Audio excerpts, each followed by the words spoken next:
भगवान परमपिता परमात्मा जब इस सृष्टि पर आते हैं तो हमको बार बार याद दिलाते हैं कि बच्चे तुम गाते आए हो, तुम मात पिता हम बालक तेरे, तुमरी कृपा ते सुख घने, तुम मेरे बच्चे हो। तो मेरे बच्चे जब आप सतयुग में आए और अनादि काल में भी आप प्रेम स्वरूप, आनंद स्वरूप, शांत स्वरूप, सुख स्वरूप थे, और आदि काल में भी आप सर्वगुण संपन्न, 16 कला संपूर्ण, संपूर्ण निर्विकारी, मर्यादा पुरुषोत्तम थे। सारी विश्व के आगे आप ही एक लाइट हाउस, माइट हाउस थे, पथ प्रदर्शक थे। आज तक भी लोग आपकी ही आचरण को देख करके अपनी जीवन बनाते हैं। तो कितनी महान आत्माएं हो। जो कोई भी कहेगा कि हमारे देवी देवताओं ने ऐसे कर्म किए थे, ऐसे समय पर, ऐसी परिस्थिति में ये बोले थे, तो बाबा कहते हैं कि बच्चे वो तुम ही तो हो। संसार की ऊंचे से ऊंची, ऊंचे से ऊंची परम चोटी की, परम सीमा की तुम ही तो आत्माएं हो। वो कौन है? तो अपने आप को याद दिलाओ, याद दिलाओ, बार बार याद दिलाओ। जैसे पानी का लोटा डालते हो अपने को स्वच्छ बनाने के लिए, मैं श्रेष्ठ आत्मा हूँ, मैं महान आत्मा हूँ, मैं देव आत्मा हूँ, मैं पूज्य आत्मा हूँ, मैं धर्मात्मा हूँ, ये जाप करो। करते हुए आपकी आंतरिक वृत्ति बदलेगी। ये अनुभव कहता है। मैं श्रेष्ठ आत्मा हूँ, पूज्य आत्मा हूँ। गहराई से अपने को महसूस करो। जैसे कोई मैल होती है तो उसको कस करके, रगड़ रगड़ करके उतारते हैं, ढीले हाथ से नहीं उतरेगी मैल। इसी प्रकार से बहुत गहराई में सोचो, मैं श्रेष्ठ आत्मा हूँ, महान आत्मा हूँ, देव आत्मा हूँ, पूज्य आत्मा हूँ, मेरी मूर्तियों की पूजा हो रही है, और मैं किसकी संतान हूँ? स्वयं ईश्वर जो सारी सृष्टि का रचयिता है, उसकी मैं संतान हूँ। तो उसकी संतान होने के नाते क्या ये बोल, ये कर्म, ये चलन शोभा देती है? तब आपके आगे वो बार बार आएगा कि लोग भी कहते हैं नहीं भाई, हमारे पूर्वज जैसे करते थे हम वही करेंगे। जबकि स्थूल चीज़ों में पूर्वजों को फॉलो करते हो तो सूक्ष्म में क्यों नहीं करते? तो बाबा कहते हैं बच्चे तुम श्रेष्ठ आत्माएं हो। आज बाबा ने कितना याद दिलाया कि परम धाम में भी तुम सब आत्माओं से श्रेष्ठ से ऊंच चमकने वाली आत्मा हो। तो वो तुम्हारी चमक औरों की चमक से बहुत ऊंच है, ग्रेट है। और जब सतयुग में भी आते हो तो जैसे बताया जाता है शास्त्रों में, श्री कृष्ण का जन्म हुआ, कमरे में लाइट ही लाइट हो गई। ऐसे ही जहाँ आप बैठते हो वहाँ चारों ओर वायुमंडल ही श्रेष्ठ हो जाता है। क्यों कहते हैं हनुमान के लिए, भूत पिशाच निकट नहीं आवे, हनुमान जब नाम सुनामे। तो हम वो आत्मा, तो हनुमान है, वो तो राम का सेवक है, और हम तो उस राम के, परमात्मा के बच्चे हैं। तो बच्चे में कितनी ताकत होगी। दिखाते हैं ना सीता स्वयंवर में लक्ष्मण ने क्या कहा, मैं एक तीर है, मैं एक सारी धरती को ऊंचा उठा सकता हूँ, ये धनुष तो क्या है। तो बाबा कहते हैं तुम ही तो वही आत्माएं हो, तुम संसार की आधार मूर्त, उद्धार मूर्त आत्माएं हो, तुम श्रेष्ठ आत्माएं हो, देव आत्माएं हो।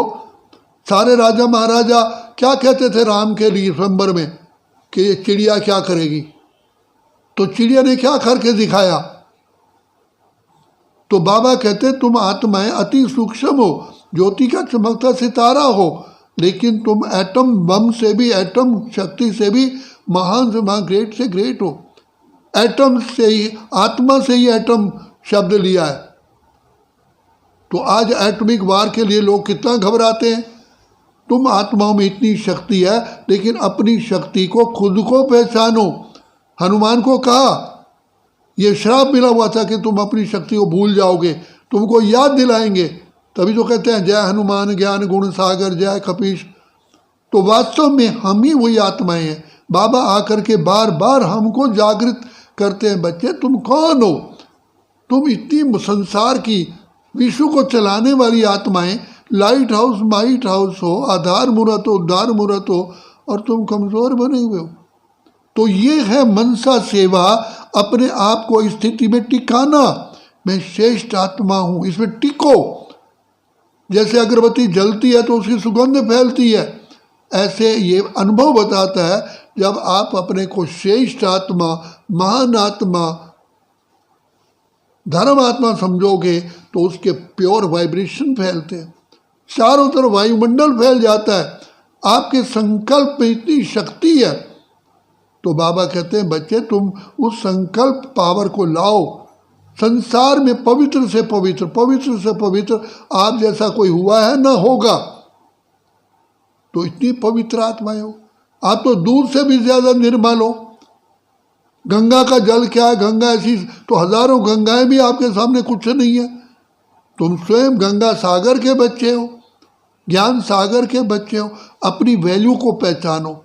इसलिए बाबा कहते हैं बच्चे एकांतवासी बन के एकाग्रता की शक्ति से अपने स्थिति में टिको। तो बाबा बार बार याद दिलाते हैं। हमारी मूर्तियां रॉयल्टी दिखा रही हैं और हम चैतन्य बैठे हैं। तो बाबा कहते हैं अपने अनादि संस्कार, आदि संस्कार सामने लाओ।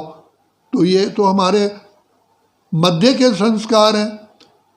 तो बाबा कहते हैं पहले ये स्वीकार मत करो कि हाँ मेरा संस्कार ही है, मेरा स्वभाव ही है। जब तुमने खुद को स्वीकार कर लिया कि ये तुच्छ संस्कार मेरे हैं, मेरा संस्कार ही है, मैं मजबूर हूँ, तो वो संस्कार भी पकड़ के बैठे हुए हैं। आपने किसी को कहा ये मेरा है तो वो भी कहता है देखो इसने कहा है ना मेरा है। तो बाबा कहते हैं ये स्वीकार मत करो, ये मेरे नहीं है, ये रावण के संस्कार है। मेरे संस्कार तो देवरूप के संस्कार है।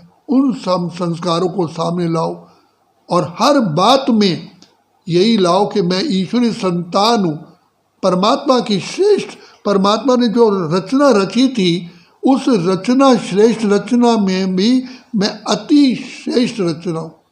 इस खुशी में आओ, इस रॉयल नशे में आओ, इस गुप्त नशे में आओ तो आपके द्वारा मनसा सेवा होगी। आप तो पवित्र आत्मा हो, श्रेष्ठ आत्मा हो। इस सिंहासन से नीचे मत आओ। तो ये है मनसा सेवा। कभी भी कमजोरी के संकल्प नहीं लाओ। जहाँ भी हो बाबा की याद में, मैं बाबा का लाडला बच्चा हूँ, ये भूलो ही नहीं। ऐसा रंग रंगो, रंग में रंगे तेरे रंग ही गिरधर, छोड़ दिया तो ये प्रभु का रंग है। इसी समय रंग रंगने वाला यही आता है और रंग रहा है। तो सबसे पहले ज्ञान का रंग, पवित्रता रंग, सुख का रंग, शांति का रंग, शक्तियों का रंग, गुणों का रंग, खुशी का रंग। कितने रंग हमको लगाता है। तो रंगने वाला ये कच्चा रंग नहीं है। तभी तो कहा लाली मेरे लाल की, जित देखा तित लाल, लाली वेखण मैं गई तो मैं भी हो गई लाल। तो ये वो रंग है। किसी को नहीं देखो, अरे आप अपने आप को देखो। आप कितनी श्रेष्ठ आत्माएं हो, कितनी महान आत्माएं हो। तो महान आत्माओं के जो होता है और तरफ तुच्छ बातों तरफ बुद्धि जाती नहीं है। तो क्या ऊंच आत्माएं कीड़े मकोड़ों को देखेंगी? तो बाबा कहते हैं बच्चे तुम तो संसार की चुनी हुई आत्माएं हो, महान आत्माएं। मैं तुमको ही सारे विश्व का राज्य भाग देने के लिए आया हूँ। तुम ही योग्य आत्माएं हो। देखो संसार की क्या हालत है, क्या संसार चल रहा है? सब आत्माएं दुखी हैं। सब कहती हैं कि बहुत अच्छा नेता हो, बहुत अच्छा नेता हो, लेकिन लोगों को नेता ही नहीं मिल रहा, नेता ही नहीं मिल रहा। अब बाबा कहते हैं बच्चे मैं तुम बच्चों को इतना महान बनाने के लिए आया हूँ ताकि तुम्हें विश्व आगे तुम्हारे तुम गद्दी पर नहीं आओगे, तुम्हें अपने आप ढूंढ करके निकालेंगे।